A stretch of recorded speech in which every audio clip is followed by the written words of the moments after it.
pa nating mga balita. Pag-uulat mula naman sa himpilan ng DWALFM, Radyo Totoo, CMN Batangas. CNN Live Nationwide. Renz Belda, magandang araw sa iyo. Magandang umaga riyan, magandang umaga Pilipinas. Muling pinagtibay ng pamahalang lungsod ng Santo Tomas kasamang iba't ibang ahensya at sektor ang pangako sa pangalaga ng kalikasan sa matagumpay na paglulunsad ng Philippine Environment Month Exhibit 2026. Tampok sa exhibit ang mahalagang impormasyon tungkol sa Mount Makiling, Mount Malipuño, San Juan River, lungsod ng Santo Tomas at General Miguel Malvar, kabilang ang pagpapakita ng mayamang biodiversity ng Mount Makiling.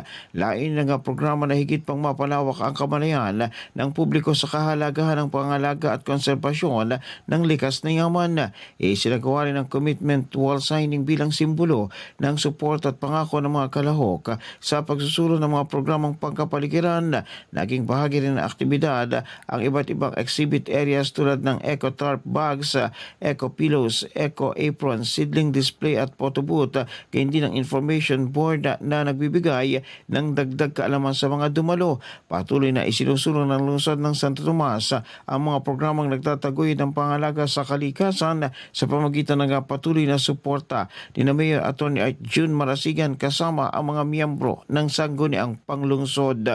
Mula sa DWALFM 95.9, ito si Renz Belda ng CMN Batangas Nagulat Live para sa CMN Pilipinas. CNN Live Nationwide.